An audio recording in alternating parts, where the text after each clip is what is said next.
Boş yalan sözlerle kandırman bizi, kandırman bizi. Dil dökmeyin boşa, ortada meydan, ortada meydan.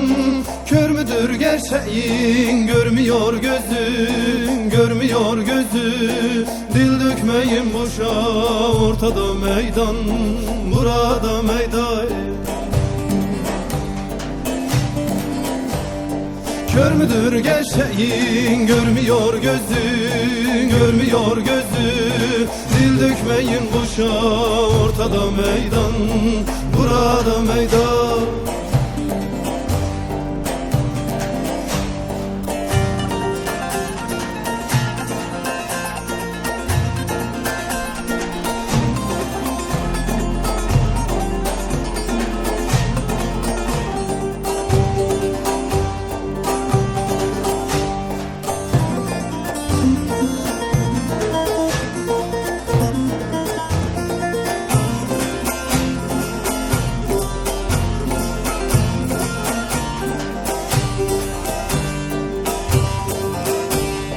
Hepimiz el ele birlik olalım, birlik olalım. Haksızlık yapana hesap soralım, hesap soralım. Kanayan yaraya çare bulalım, çare bulalım. Dil dökmeyin boşa, ortada meydan, burada meydan.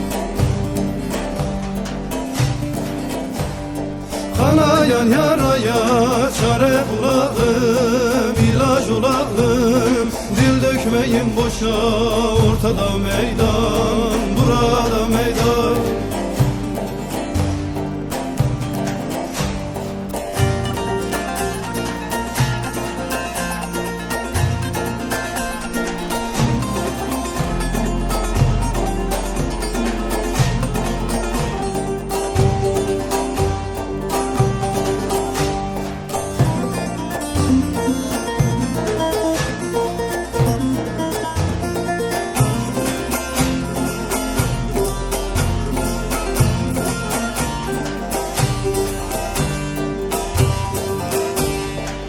İkinciyem bunca emekler boşa, emekler boşa.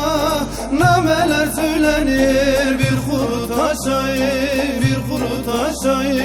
Dengeler bozulur kim gelse başa, kim gelse başa. Dil dökmeyin boşa, ortada meydan, burada meydan. Dengeler bozulur kim gelse başa, kim gelse başa.